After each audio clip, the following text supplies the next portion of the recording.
Глеб был обычным парнем с обычной судьбой. Он вырос в детском доме, не зная родных и близких, но не зачерствел душой, не стал озлобленным на весь мир за все тяготы и лишения, выпавшие на его долю. Как-то раз, еще в детстве, Глеб стал свидетелем несчастного случая. Человеку, который пострадал в этот момент, естественно, помогли.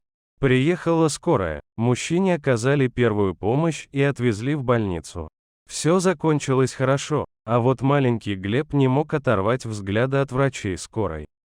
Как они быстро и слаженно работали. Это было просто чудо, и люди в белых халатах были для него просто волшебниками. Так казалось маленькому мальчику. В этот самый момент Глеб уже твердо решил, кем он будет, когда вырастет. Он будет врачом, он будет спасателем человеческих жизней. Мальчик всегда хотел помогать людям, приходить на помощь в самый трудный момент. Глеб, конечно, мог пойти в пожарные или спасатели, но он выбрал профессию врача. Свою мечту мальчик пронес через все детство и юность. Он на отлично учился в школе, окончил ее с медалью, и с первого раза поступил в медицинский институт. Годы учебы в институте парень усиленно постигал все тонкости своей будущей профессии и потом многие годы посвятил служению людям. Глеб Андреевич был первоклассным хирургом. За свою карьеру врача он спас столько жизней, что уже сбился со счета. Он не потерял ни одного пациента, у него не было, как говорят врачи, своего кладбища до этого самого дня. Сегодня у него на операционном столе скончался пациент. И это был не просто пациент, а молодая красивая девушка, к тому же беременная. Глеб Андреевич в одночасье потерял сразу две жизни, и этот случай совершенно выбил его из колеи. Он все понимал головой, что этот случай был очень тяжелый, и он и его команда сделали все возможное и даже больше. Но даже все эти объяснения не утешали его. Он впал в депрессию. И если с этим состоянием, со временем и с помощью психологов ему все-таки удалось справиться, то оперировать он больше не мог, дрожали руки. Он не мог держать скальпель, не мог сделать ни одного надреза, рука уже потеряла свою былую твердость. Мужчина понимал, больше нельзя проводить операции, может случиться страшное. Многие от такого слетают с катушек, уходят из профессии и спешат прожить оставшееся время для себя, а кто-то вообще уходит в запой. Но Глеб Андреевич не мог бросить все. Он был нужен, на него рассчитывали люди, их жизни зависели от его твердой руки, а твердой руки больше не было. Но и времени горевать или прожигать жизнь тоже не было. И он сделал свой выбор во второй раз, как тогда, в детстве. Я нужен, значит, я буду. Вылечусь любыми способами, вернусь в профессию во что бы то ни стало. Глебу пришлось уволиться с работы для того, чтобы пройти полное обследование. Он никому не сказал, даже обследование делал в другом городе. Жалостливые взгляды ему были ни к чему, они выбивают из колеи. Так прошло 4 месяца. Глеб осунулся, появились тени под глазами. Врачи не могли ничего сделать, проблема была в голове, да и Глеб сам это прекрасно понимал. Пришлось взять тайм-аут. Он закрылся от всех, отключил телефон, иначе многое нужно будет объяснять, а это ни к чему сейчас. Глеб уехал в старый домик на берегу озера, который когда-то купил, надеясь на большую семью и детишек. Ему здесь очень нравилось, особенно по утрам, когда солнце только появляется из-за горизонта и начинает пускать свои предрассветные лучи по водной глади. Он решил, что уединение и природа помогут ему справиться со стрессом и вернуться к привычной жизни.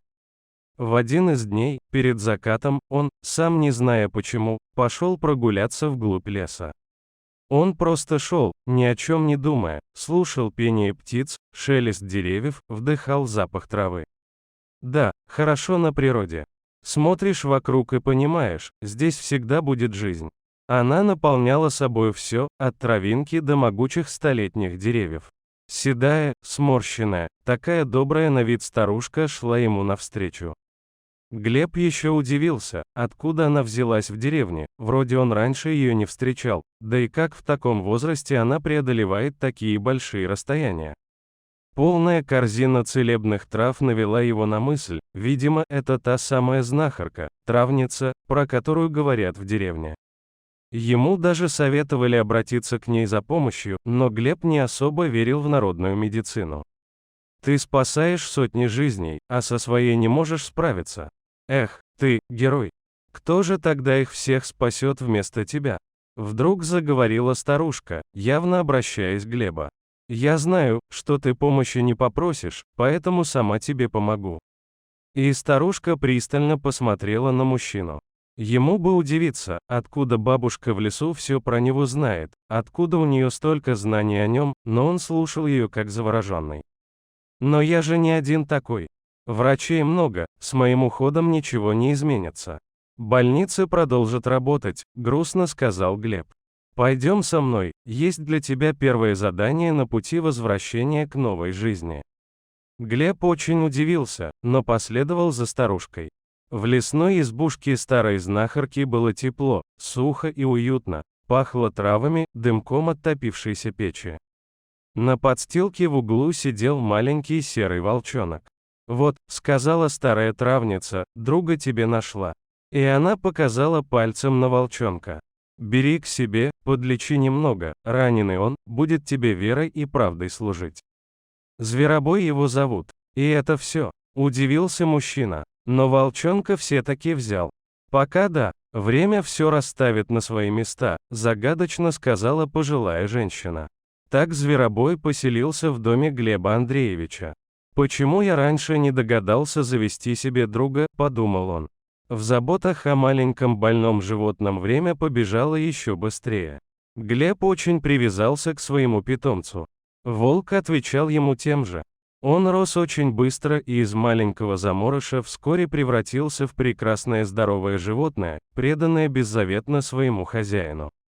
Они часто ходили в лес гулять, любоваться природой, дышать свежим воздухом и наслаждаться жизнью. Как-то раз Зверобой убежал от своего хозяина и долго не появлялся. Глеб кричал, звал друга, но тут вышел на поляну к хозяину только через полчаса, бережно неся что-то в зубах. Маленькому лисенку требовалась срочная операция, и Глебу ничего не оставалось, как начать спасение бедного животного. Дома он разложил весь имеющийся у себя в запасе медицинский инструмент и взялся за дело. Сначала руки слегка дрожали, но вскоре уверенность вернулась, и он смог удачно завершить операцию.